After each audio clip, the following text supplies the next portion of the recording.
Welcome back, Rent to Retirement investors. We have our insurance guru and specialist, Chris Reed here, who we work closely with to make sure ourselves, our business, and all of our clients are taking full advantage of life insurance and all insurance policies based on their financial strategy and what they're trying to accomplish long term.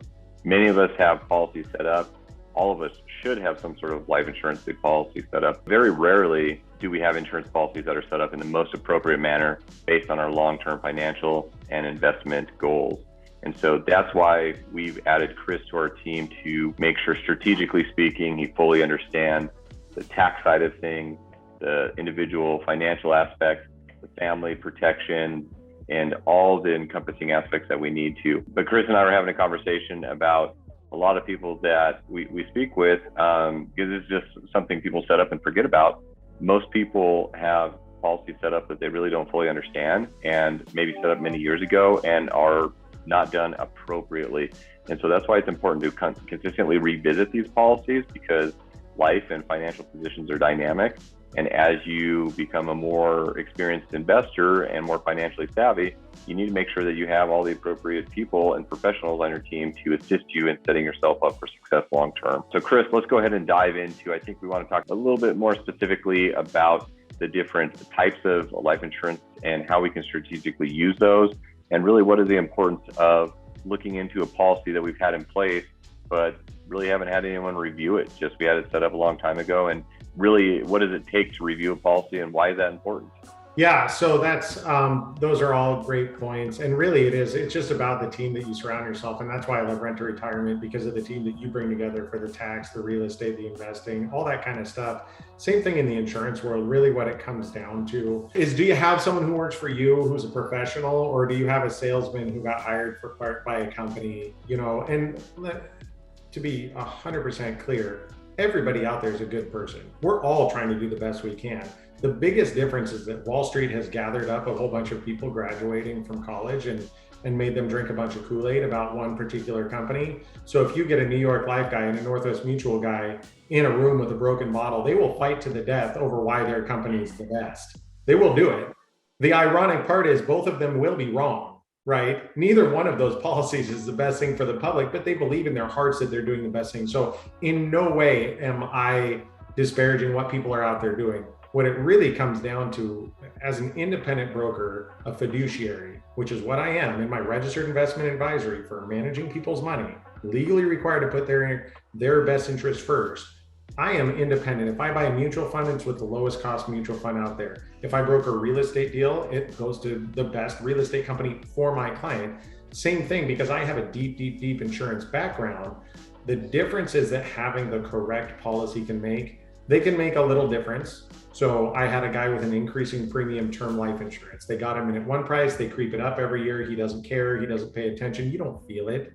Well, we pulled a document and it turns out over a 30-year period, he would spend an extra $50,000, hucking money out the window to this insurance company.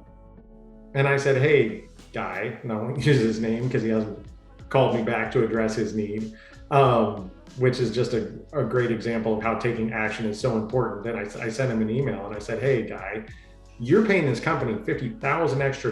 Is that better for your family if you could get the same thing for less? Is that money better going to an insurance company, or would you rather take that and put it on a down payment on an investment property and increase your real estate portfolio? So this conversation I have with people, it's not over a couple bucks a month. So just on that point real quick, so this doesn't turn into a 90-minute podcast on participation rates, internal actuarial costs of mortalities and expense charges, and other things that will put your watchers to sleep.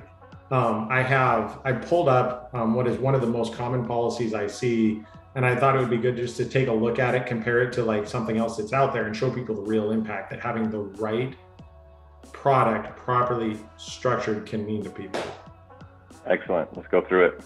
Just the old screen share here. First and foremost, I tell everybody I talk to this, I am an awful salesperson. I'm a phenomenal educator and professional, because there are marketing schemes out there that tell you you can put in $5,000 a day and loan yourself back $50,000 and everything's going to be okay. So number one, if you've ever purchased something and it sounded too good to be true, the first 10 minutes of any conversation we have will be conference calling your current insurance company, requesting a document that looks exactly like this. This is called an illustration right here, right? An in-force illustration. And we're not going to change anything. You're not going to sign up for anything. The only thing we're going to do is pull a document from your insurance company.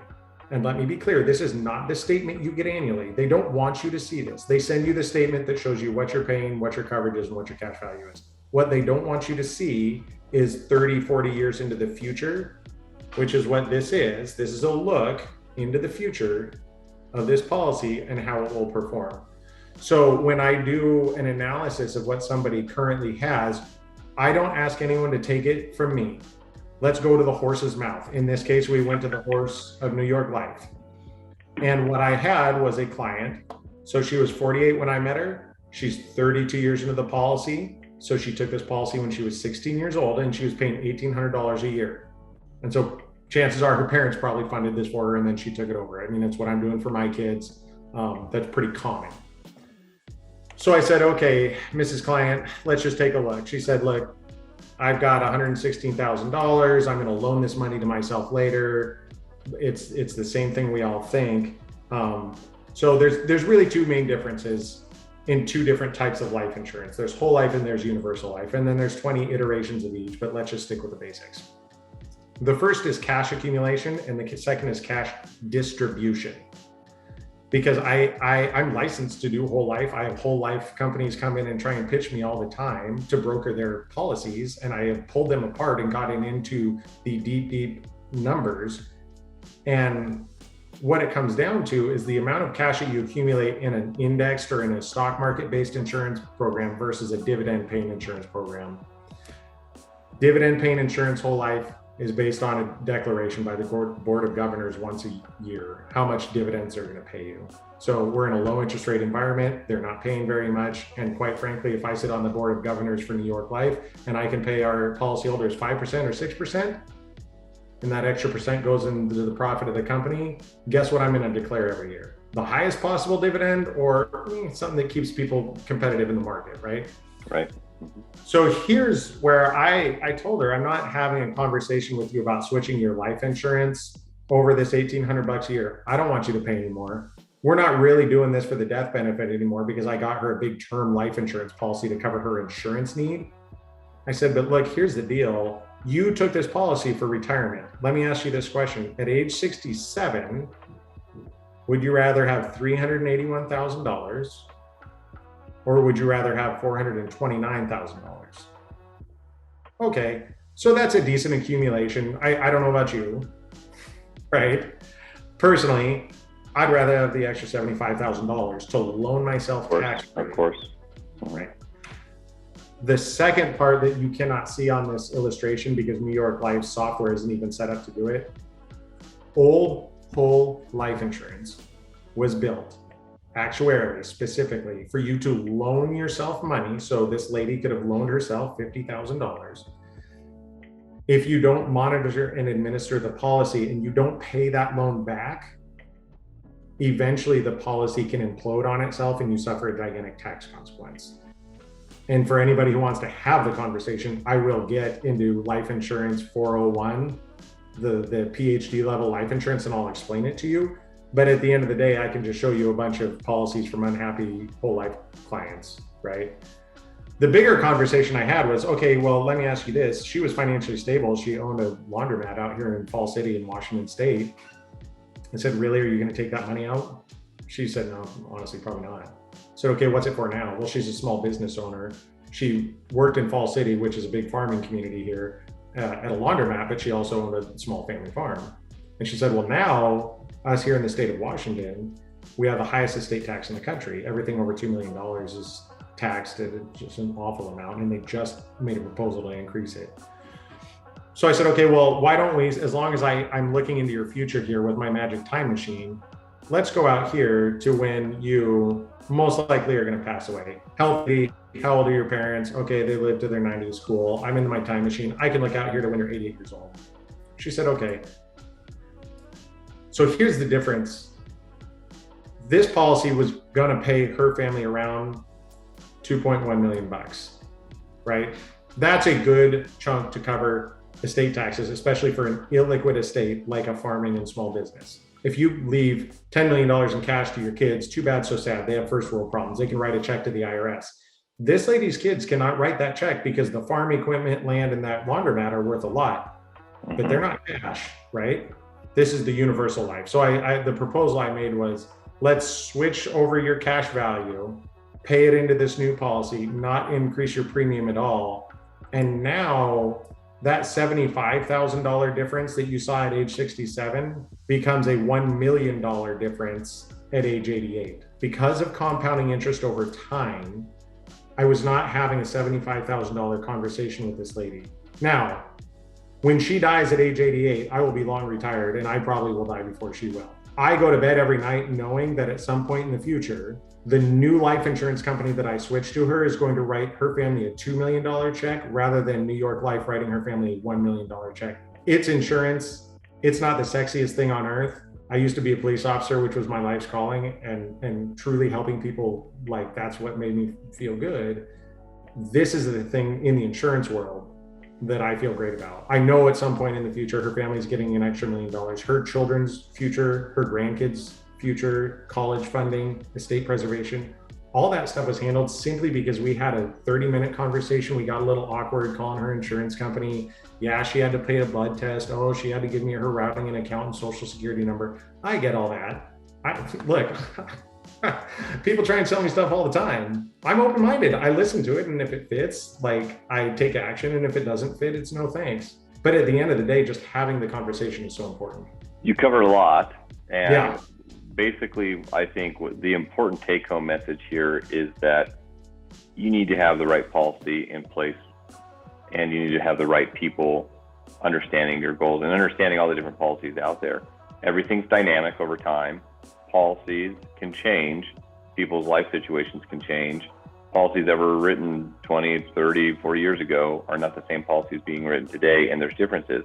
You can't be complacent with where you're at with your current. You always need to reevaluate, and as you become more financially aware and savvy, you need to always revisit and make sure you're surrounding yourself with the right people and taking action. That's why you bring in professionals. I think that the take home is that that's why you have professionals like yourself in that space, right?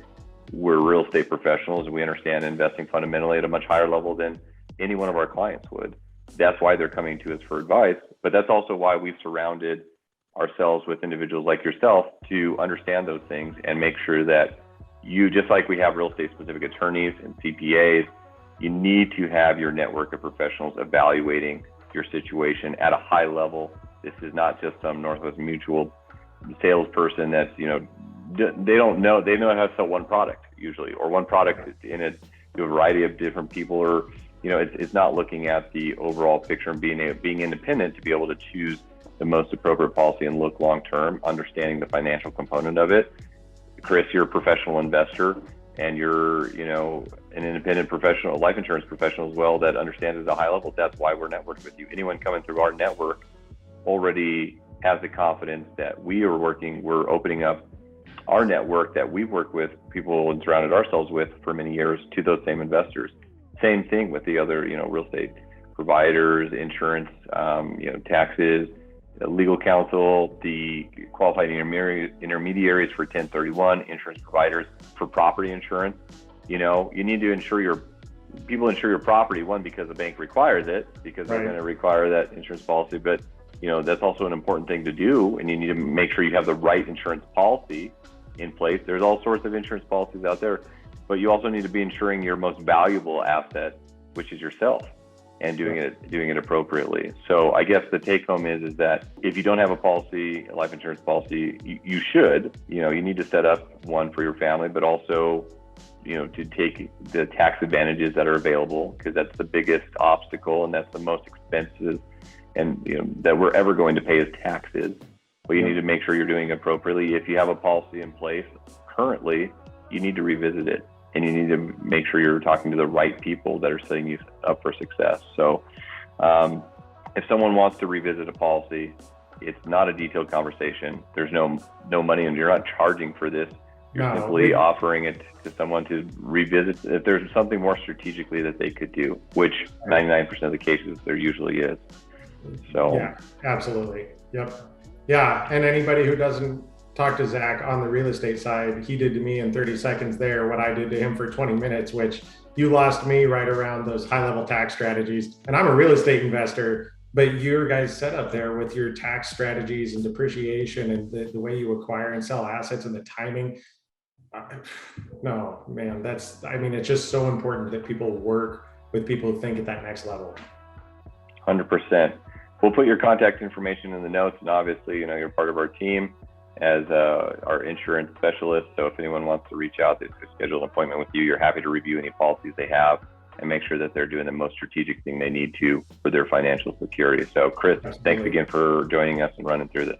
Yeah, for sure. It was great. Thanks, Zach.